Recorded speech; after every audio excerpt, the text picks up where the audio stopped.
saya itu, saya makan nasi putih itu campur dia dengan nasi jagung, campur-campur, dan itu raskin itu kita masak kuning, agak kuning begitu ya, begitulah ya. Jadi tubuh saya ini kalau dibela isinya kebijakan pemerintah semuanya nih. Ketika saya lihat itu saya takjub, maksudnya saya tidak pernah melihat CPNS setransparan itu. Maksud saya, kalau BKN bisa membuat tes CPNS satu Indonesia ini transparan, kenapa dia tidak bisa membuat tes TWK di KPK transparan? Apa susahnya? Satu Indonesia dia bisa bikin, ada 33 link di YouTube. Semuanya KPK satu kantor kecil itu. Mungkin Bapak Jokowi mungkin lupa. Bapak itu pernah bisa loh, waktu 2015 atau 2016 kalau tidak salah, Bapak pernah tuh meminta Bapak Kapolri dan juga Kejaksaan Agung untuk menghentikan kasus Pak Novel terkait dengan sarang walet. Ya tidak sarang walet sih, maksudnya saya persingkat aja ya. Pokoknya terkait dengan sarang walet itu bisa dan dihentikan sampai keluarlah SKP 2 dari Kejaksaan Agung. Bapak bisa loh dulu. Kenapa sekarang tidak bisa? Apakah karena dulu masih tunggu periode 2? Pak, jangan pesimis, Bapak bisa 3 periode, ayo. Semangat, Pak. Go. Kalian teman-teman yang saya kasihi, Bapak Ibu di saya mau bilang di KPK tapi kayaknya sudah tidak ya. Mohon maaf. Mohon maaf. Bapak dan Ibu yang di luar KPK yang saya cintai juga. Saya buka aja ya. Saya stand up kalau ini napas sesak juga ya Allah. Ini karena saya sendiri nih ya. Jadi saya mau tegaskan dulu, jadi nama saya Abdur Arsyad. Buat yang mungkin belum tahu, nama saya Abdur Arsyad. Karena saya itu perlu bicara ini karena orang sering bilang saya Ari Kriting. Saya tampil capek-capek pulang-pulang orang tag Ari Kriting. Saya bilang Ari Kriting lagi tidur, tidak ngapa-ngapain itu. Jadi saya harus tegaskan, saya Abdur Arsyad bukan Ari Kriting. Karena orang sering begitu kan, orang timur itu dipikir sama semuanya. Lihat saya dipikir Ari Kriting, lihat Ari Kriting dipikir Chun Funky Papua. Lihat Chun Funky Papua dipikir Lukas NMB, pokoknya begitu saja terus. Begitu saja. Begitu saja, pokoknya dianggap mirip. Mungkin karena orang-orang anggap orang timur itu mirip, mungkin itu juga yang menjadi alasan kenapa Persipura pakai nomor punggung. Kalau Persipura tidak pakai nomor punggung, mungkin dari kiper sampai penyerang semua bawa salosa. Semua bawa salosa itu. Bahkan Persipura ketemu dengan Persiwa Wamena, bermain di Jayapura, satu stadion bawa salosa. Kita mau foto tuh bingung, bawa salosa banyak sekali Yang asli yang mana nih bawa salosa? Dan sekarang Liga 1 sudah bergulir ya teman-teman. Sudah bergulir walaupun tidak menggunakan, tidak dengan penonton. Jadi sendiri saja. Tapi menurut saya sih, kalaupun ada penonton, Liga 1 sudah tidak terlalu seru karena saya yakin tidak akan ada poster I Love Indosiar ya. Karena sekarang angkat poster kan diciduk ya. Angkat poster diciduk. Tidak ada lagi. Orang bikin poster bingung tuh. Aduh, udah gak laku nih poster-poster Korea-Korea itu udah gak laku tuh, diangkat diciduk. Dan kemudian saya ini juga punya beberapa teman perempuan yang masalah sama-sama ini ya. Mereka itu ada yang tipenya itu kalau ke acara, ke sebuah acara, kemudian menemukan orang yang bajunya sama. Ini tidak semua perempuan ya, jadi hanya beberapa saja. Kalau ke sebuah acara kemudian menemukan orang yang bajunya sama, itu mereka bete. Sepanjang acara tuh bete. Maksud saya, kau bayangkan dong perasaan kami. Kami orang timur ini mirip satu pulau. Dan kami santai aja gitu. Kenapa Anda cuma baju di satu acara Anda ini? Wih, kok kenapa bete? Hai, saya habis ke acara itu. Orang baju sama semua. Acara apa? Aksi Kamisan. Ya wajar. Di sana orang semua baju hitam. Kalau kau ke sana pakai baju putih lengan panjang, kok Jokowi.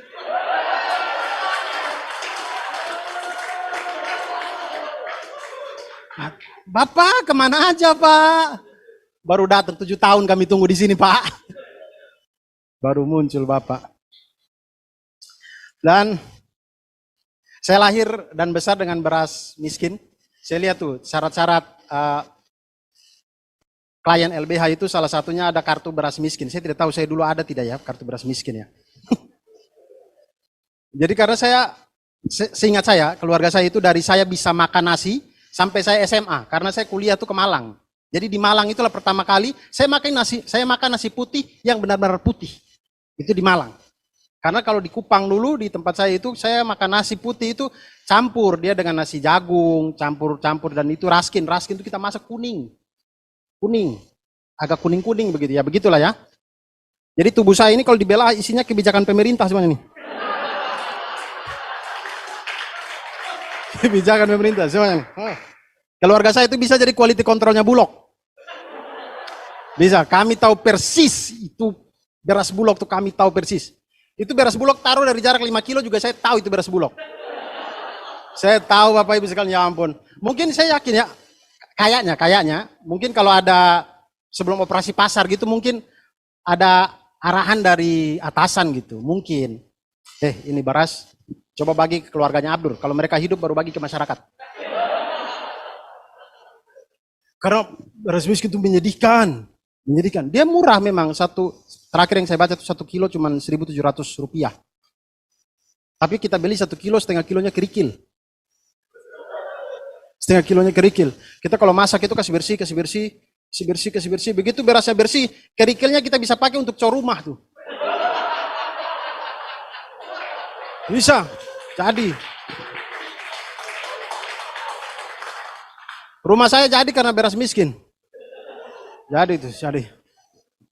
Tapi saya pernah baca, pemerintah itu pernah menjelaskan bahwa memang sebenarnya raskin itu, beras Bulog itu, diimpor dari Vietnam dan Thailand itu berasnya bagus. Beras yang kualitas utama lah di Vietnam dan Thailand, katanya. Tapi kan sampai di Indonesia kan tidak langsung dibagi. Kan biasanya tunggu kalau beras mahal, baru bikin operasi pasar atau apalah begitu kan. Disimpanlah di gudang-gudang Bulog. Nah saya tidak tahu apa yang terjadi di situ.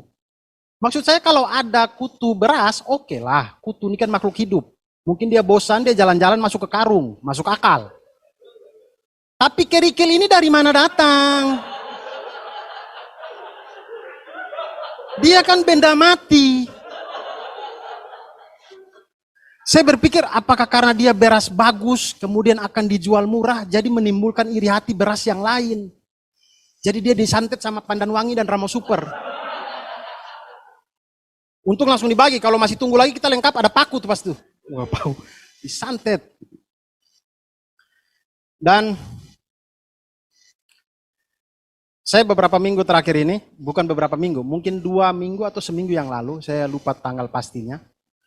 Saya mengikuti live YouTube tes CPNS 2021. Ya, saya tidak tahu kenapa, saya ikut saja karena tidak tahu bikin apa kan. Karena kita ini 1,5 tahun kayaknya lebih, kita kerjakan nonton saja di rumah. Mau ngapain lagi? Jadi saya nonton lah live YouTube tes CPNS 2021.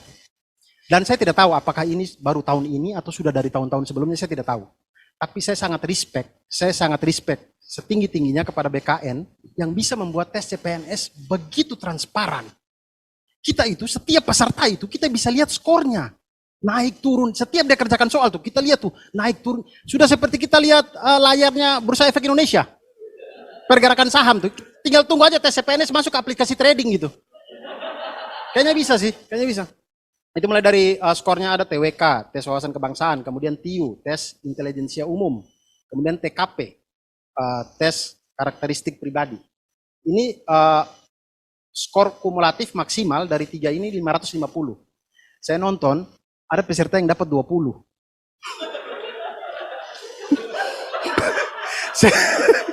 saya tidak tahu apa yang dia kerjakan. 550 maksimalnya. Dia dapat 20.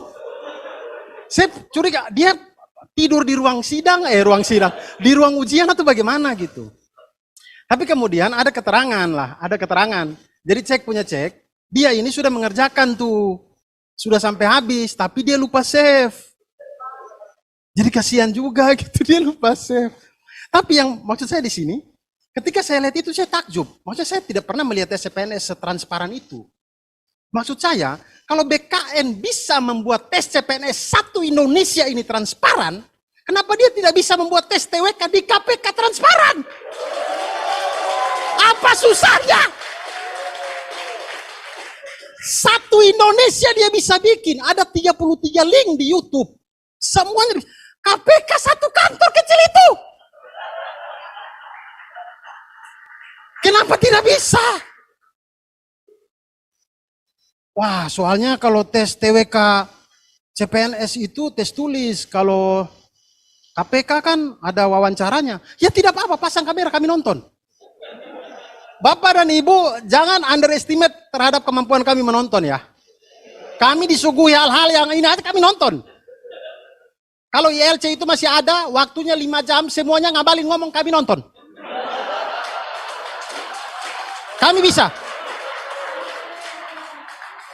Kami betah melihat Bapak ngabalin bicara 5 jam, kami betah. Apalagi tes TWK ini, kami bisa nonton. Bapak Ibu pasang aja. Katanya kritik harus pakai solusi. Menurut saya sih, ini saya kasih solusi kepada Bapak Presiden karena MA bilang keputusan di tangan pemerintah. Bagaimana begini Bapak Presiden? Bagaimana kalau kita bikin, karena temuan ombudsman dan juga Komnas HAM tidak bisa kita anggap angin lalu kan? Itu lembaga negara juga gitu. Bagaimana kalau kita bikin tes TWK ulang, tapi live YouTube?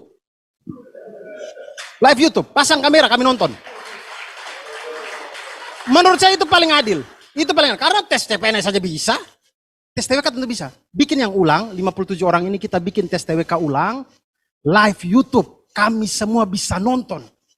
Jadi kalaupun ada yang tidak lulus, oke kami terima. Karena kami udah lihat prosesnya. Dan saya yakin seru sekali sih. Misal tes TWK KPK itu live, saya akan menunggu momen-momen Tata Khoiriyah ditanya.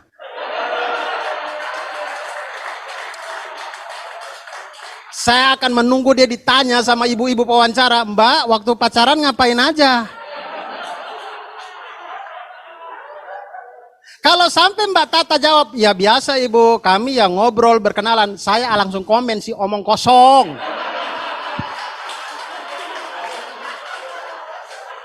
Omong kosong ibu, dia pasti omong kosong. Kami semua pacaran, kami tahu apa yang dia lakukan. Saya yakin pasti Tata Khoiriyah pernah berkelahi di atas motor. Pasti. Apa pacaran yang model tidak ada berkelainya di atas motor? Pasti pernah. Jadi Tata Khoiriyah jangan membohongi kami ya. Tolong. Saya tidak percaya waktu Anda diwawancara dan di Laksono itu ya. Wah. Cuman waktu pacaran ngapain? Berkenalan, ngobrol. Tidak percaya. Saya tidak percaya sama sekali. Dan 15 September ya kemarin ya. Kemarin saya baca di berita, ya ramai juga di Twitter sih sebenarnya. Jadi Bapak Jokowi akhirnya memberi tanggapan kepada 57 pegawai KPK ini dan tes TWK. Katanya jangan apa-apa ke presiden. Karena segalanya sudah ada lembaga-lembaga negara. Ya betul sih. Saya setuju, memang betul. Karena kita mau nikah kan kita pasti ke KUA. Tidak mungkin kita ke istana negara gitu. Iya dong. Karena ada lembaga-lembaganya. Iya, saya tahu. Saya yakin itu. Tapi mungkin Bapak Jokowi mungkin lupa. Bapak itu pernah bisa loh waktu 2015 atau 2016 kalau tidak salah. Bapak pernah tuh meminta Bapak Kapolri dan juga Kejaksaan Agung untuk menghentikan kasus Pak Novel terkait dengan sarang walet. Ya tidak sarang walet sih, maksudnya saya persingkat aja ya. Pokoknya terkait dengan sarang walet itu bisa dan dihentikan sampai keluarlah SKP 2 dari Kejaksaan Agung. Bapak bisa loh dulu. Kenapa sekarang tidak bisa? Apakah karena dulu masih tunggu periode 2? Pak, jangan pesimis, Bapak bisa 3 periode, ayo. Semangat Pak. Semangat Pak. Jangan pesimis Pak. Yuk, bisa. Bisa. Apa yang tidak bisa diubah di Indonesia ini? Bisa.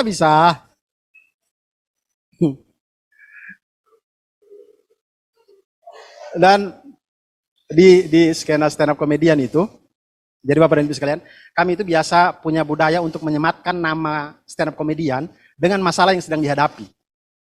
Contoh, dulu Panji Pragiwaksono itu di salah satu materinya pernah bermasalah dengan komunitas kucing. Kemudian kami kasih nama dia Panji Kucing. Lalu ada lagi komika namanya Barry William, dia pernah bermasalah dengan komunitas musang. Kemudian kami bilang Barry Musang. Nah beruntunglah Bapak Novel Baswedan ini tidak stand up komedian. Kalau beliau stand up komedian, kami dari dulu sudah panggil pasti Novel Walet. Iya, iya, pasti. Karena begini, Pak, kalau kita runut kejadian yang terjadi pada Pak Novel ini, semuanya itu tidak lepas dari walet. Inilah asal mulai itu dari situ tuh, dari walet ini. Tahun 2004, wallahu alam, saya tidak tahu kejadian yang bagaimananya. Tapi kejadian di 2004, diduga atau dituduh Pak Novel katanya melakukan penganiayaan kepada salah satu tersangka pencurian sarang burung walet. Kemudian ada yang meninggal. Tapi yang anehnya, 2012 baru dilaporkan oleh orang yang namanya Yogi kah, siapa kah. Pak Novel saya tidak kenal apalagi saya. Dilaporkan tahun 2012 pada saat KPK sedang menyidik simulator SIM. Maksud saya 8 tahun itu ngapain aja? Dari 2004 sampai 2012, 8 tahun itu baru dilaporkan. Tapi kemudian SBY memerintahkan untuk meminta lah ya pada waktu itu untuk menghentikan. Akhirnya dihentikan oleh Pak Timur Pradopo kalau tidak salah. Tapi masalahnya tidak ada, salahnya pada waktu itu adalah tidak ada hitam di atas putih. Kemudian di tahun 2015 ketika KPK menyidik tentang rekening gendut Bapak Budi Gunawan, kasus itu muncul lagi. Sarang burung walet ini. Muncul lagi. Kemudian Pak Jokowi akhirnya meminta untuk itu dihentikan. Kemudian dihentikan sampai terbitlah surat SKP 2 dari Kejaksaan Agung. Kita semua berpikir bahwa tamatlah sudah cerita sarang walet ini. Tapi kemudian tahun 2017, Bapak Novel Baswedan ketika pulang sholat subuh disiram air keras.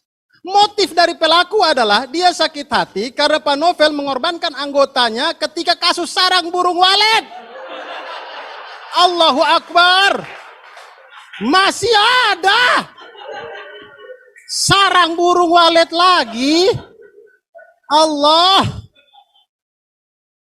Saya pikir ya, masa tidak kreatif sih? Masa berbuat jahat bisa tidak kreatif? Itu saya bingung tuh. Ada lagi. Dan saya yakin sih pasti mereka frustasi Pak. Karena Bapak itu dihajar dari 2012. Sampai pada parahnya itu Bapak kehilangan sebagian penglihatan. Tapi Bapak masih melawan. Bapak tidak tidur-tidur di rumah aja. Bapak masih OTT sana, OTT sini. Masih sidik sana, sidik sini. Yang mereka pasti berpikir sih, saya yakin mereka di berkumpul itu mereka pasti berpikir, Novel Baswedan tidak bisa pakai burung walet.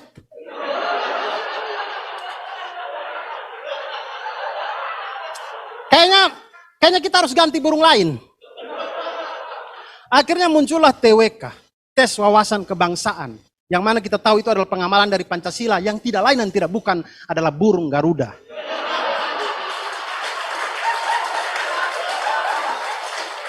Saya Abdul Arsyad, terima kasih, selamat malam.